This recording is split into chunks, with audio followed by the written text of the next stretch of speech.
Halo sahabat desa, kita jumpa lagi. Kita ketahui bahwa di tahun 2026 untuk pendapatan desa itu akan berkurang dari tahun sebelumnya. Nah, langkah-langkah apa yang bisa dilakukan oleh pemerintah desa dalam hal perumusan kebijakannya? Nanti kita akan membahasnya, namun sebelum lanjut videonya, alangkah baiknya kamu klik subscribe dulu sekaligus dengan like-nya. Dan jika dirasa video ini bermanfaat, silakan share lewat media sosial kamu. Juga tonton videonya sampai habis.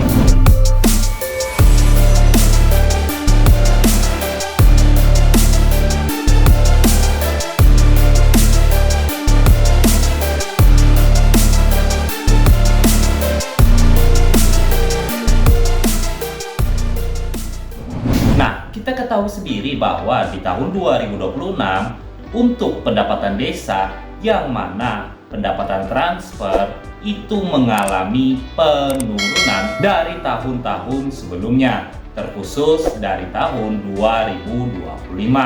Nah, pendapatan transfer sendiri itu apa?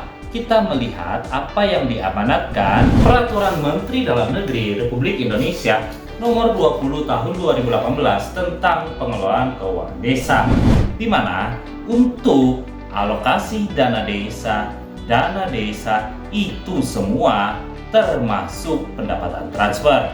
Hal itu ada disampaikan di Permendagri 20 tahun 2018 di pasal 13 ini. Ada dikatakan di ayat 1, kelompok transfer untuk pendapatan desa terdiri atas jenis dana desa, bagi pajak daerah dan retribusi daerah kabupaten atau kota, alokasi dana desa atau biasa kita singkat ADD, bantuan keuangan dari APBD provinsi, bantuan keuangan dari APBD kabupaten atau kota. Nah, kita ketahui bahwa selama ini pemerintah desa itu hanya mengandalkan dalam hal perumusan kebijakan pada APBD desanya dari pendapatan dana desa dan alokasi dana desa. Namun, di tahun 2026 seperti yang disampaikan di awal video tadi, terjadi pengurangan pendapatan transfer yang nantinya akan diterima oleh pemerintah desa, baik itu alokasi dana desa dan juga dana desa. Nah, untuk mengantisipasinya, maka pemerintah desa dapat mengupayakan salah satunya untuk pendapatan asli desanya, di mana pendapatan asli desa sendiri, jika kita melihat amanat di Permendagri 20 tahun 2018 yang disampaikan pada pasal 12 ini, bahwa kelompok pendapatan asli desa itu terdiri atas hasil usaha, hasil aset, swadaya partisipasi gotong royong, dan pendapatan asli desa lain. Nah, sekarang kita coba melihat satu persatu di ayat 2. Hasil usaha itu antara lain seperti bagi hasil BUMDes. Nah, bagi desa-desa yang saat ini BUMDesnya itu sudah tidak jalan atau mati suri, maka saatnya untuk dihidupkan kembali sehingga pemerintah desa dapat mendapatkan PAD desanya. Mengingat bahwa pemerintah desa pada saat ini juga didampingi dari pihak kementerian, baik itu pendamping desa, pendamping lokal desa, dan sebagainya. Jadi pemerintah desa dapat berkoordinasi dengan pendamping desanya terkait untuk menghidupkan kembali badan usaha milik desanya yang lagi mati suri. Berikutnya, jika kita melihat amanat Permendagri 20 tahun 2018 yang namanya hasil aset, itu adalah tanah kas desa, tambatan perahu, pasar desa, tempat pemandian umum, jaringan irigasi, dan hasil aset lainnya sesuai dengan kewenangan berdasarkan hak asal usul dan kewenangan lokal berskala desa. Nah, jika pemerintah desa ingin mendapatkan PAD dari sewa aset desa, tentunya harus ada perdes pungutan terlebih dahulu.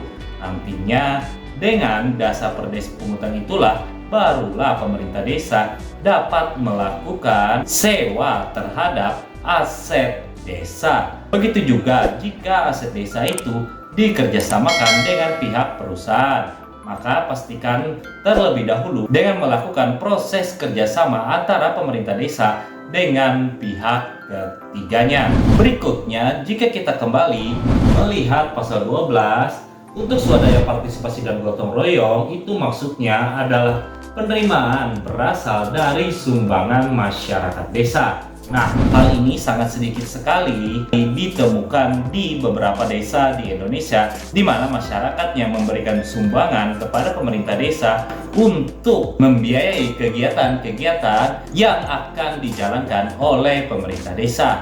Berikutnya kita lihat sumber dari PAD yang terakhir adalah yaitu pendapatan asli desa lain, antara lainnya seperti hasil pungutan desa.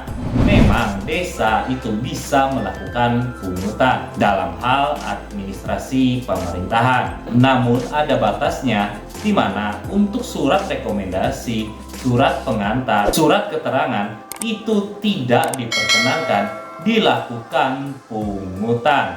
Dan ketika pemerintah desa melakukan pungutan, seperti yang disampaikan tadi, harus terlebih dahulu menetapkan peraturan desa tentang pungutan desa. Mungkin itu saja pembahasan kita kali ini.